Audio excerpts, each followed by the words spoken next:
Welcome to the Newsworthy. All the day's news in less than 10 minutes. Fast, fair, fun, and on the go. Thanks so much for listening. Today, we're talking about the student walkouts across the country and why the person who was once called the next Steve Jobs is now facing federal charges. Plus, a solar storm's effect on Earth and a controversial kiss on American Idol. All that and much more in less than 10 minutes. And hang out today after the news for 3 Question Thursday. We're talking about that student movement about gun violence and the strategies the Florida teens use to make sure the country listens. I'm Erica Mandy. Today is Thursday, March 15th. You ready? Let's do this. Part tribute, part protest. The Wall Street Journal says nearly 1 million students across the U.S. took part and walked out of class yesterday for 17 minutes. 1 minute for each of the 17 people killed in the school shooting a month ago in Parkland, Florida. The protest part was about gun violence. The Washington Post reports many of the student protesters were pushing for gun control, but there were also some counter-protesters saying they care about the issue but also want to defend their gun rights. Even Nickelodeon, the TV network, stopped programming for 17 minutes at the time of the walkout with a message that said it's supporting the kids leading the way. All of this comes just 10 days before a big rally planned in Washington, D.C. on March 24th. The surviving students in Florida organized the rally, and it's called March for Our Lives.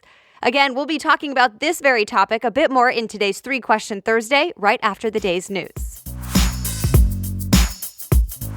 We now know who President Trump will be hiring to advise him on all things economy. CNBC reports Larry Kudlow will take the job as top economic advisor.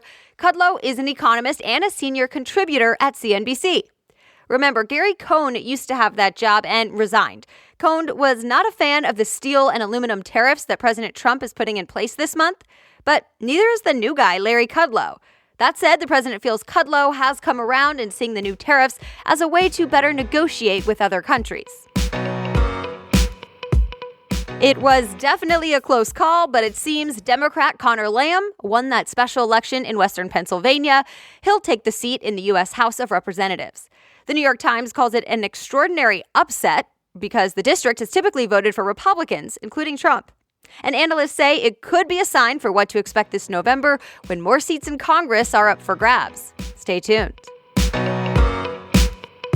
Things just keep getting worse for Equifax. You know, the credit reporting company that had a big data breach last year? It exposed more than 145 million people's personal information. Well, now, a former Equifax exec has been charged with insider trading. He's basically accused of learning about the data breach and then selling his stock in the company before the public announcement. It's, of course, illegal to use private company info to make money for yourself before other shareholders know what's up. It was once a startup to watch, said to be revolutionizing how blood is tested and analyzed. It was worth $10 billion at one point, and the founder has even been called the next Steve Jobs. Well, not anymore. USA Today reports the founder and CEO of the startup Theranos is now charged with, quote, massive fraud. The SEC says the founder, Elizabeth Holmes, deceived investors and allegedly said Theranos could do a lot more with a small amount of blood than it really could. All right, other things people may be talking about today, a solar storm hitting the U.S. But don't freak out. Even though there's some hype online, not much is expected to happen, except for a prettier than usual light show in the sky and maybe some minor impact on satellites. All of that started, yesterday, and it lasts through today. The cool part is that the northern lights are supposed to be looking extra bright and may even be seen from Alaska and the northern U.S., like in Michigan and Maine. IKEA wants to make it easier for you to put their furniture together because, you have to assemble IKEA furniture yourself. The new way is through a new partnership with TaskRabbit. So you can basically hire someone, a so-called tasker, to put it together for you as soon as one day after you buy.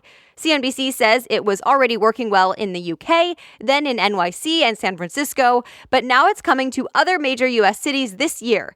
TaskRabbit works kind of like Uber, where the taskers pick up jobs as they want. The show American Idol is dealing with a controversy. So one of the judges, pop star Katy Perry, pretty much forced a kiss on a 19-year-old contestant. He told the judges he's never kissed a girl before. Katy Perry, known for a song called I Kissed a Girl, called him over for a kiss on the cheek and at the last second planted one on the lips. He later told the New York Times he was uncomfortable about it and that he would have said no if she asked first. She and the show have gotten some backlash for it, saying it was really inappropriate. But E! News says the contestant clarified on Instagram that he did not feel sexually harassed.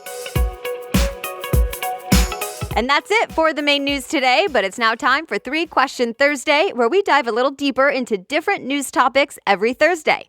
This week, we're talking about the students who survived the school shooting in Parkland, Florida a month ago, and how they've strategically made sure their voices are heard, from the initial speeches to the walkouts this week to the rally later this month. And to be clear, this is not a discussion about gun laws or gun control. No one will be giving an opinion about that here. This is a discussion about how these students have reacted to this tragedy and what's worked for them to get their message across.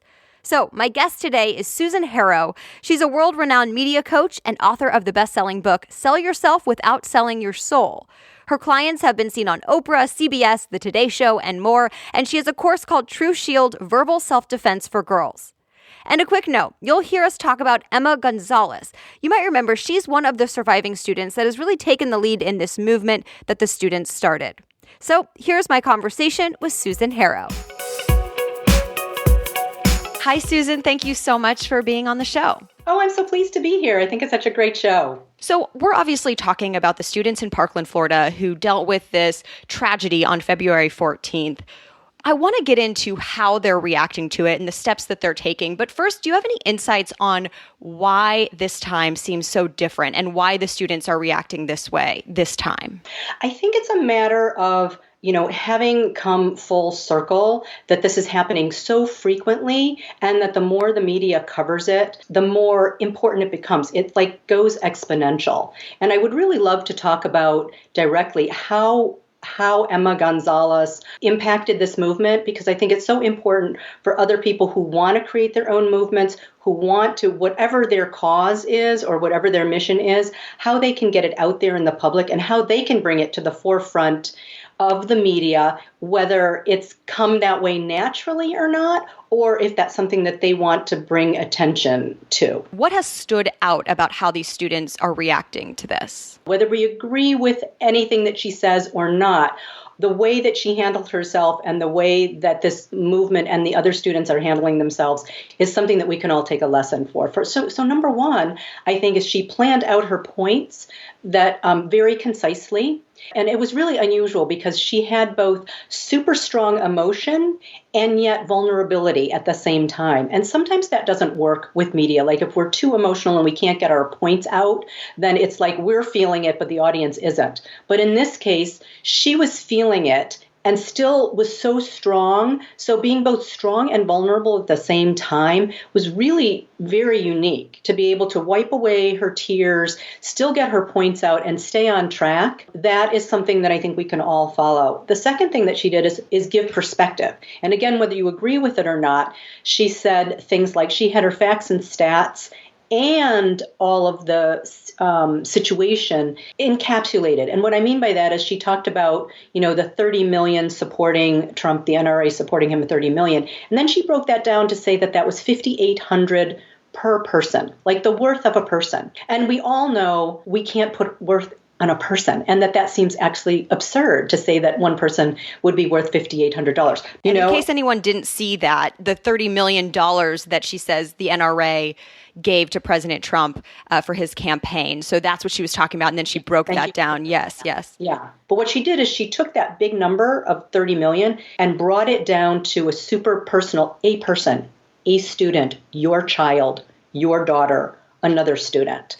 And then the other thing that she did that was really exemplary is she did a call and response.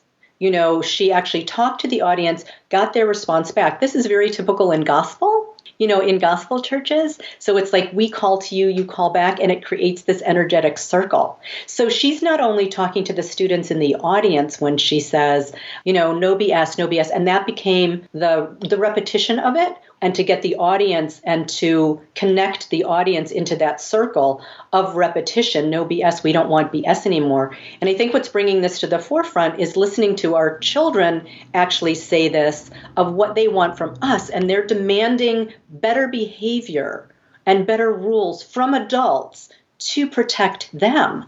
Without some of those strategies that she used, whether she really knew it or not at the time, could this have fallen on deaf ears? I think so. I think it was so well orchestrated. And she said that she thanked in another speech, she thanked one of her teachers for teaching her how to do this. The same student, Emma Gonzalez, said in another article that when she first started trending on Twitter, she had no idea really how to use that platform. And she had to talk with her friends and other people to make sure that she was trending on Twitter and she really utilized that. How can people use social media, and what did they do right to take it beyond the speech that went viral and make sure that she's using that on a continuous basis? Well, the never again, that is not only, the hashtag that they chose, but the words never again are also very powerful. Really good points. Thank you so much for being here. I appreciate it. Pleasure.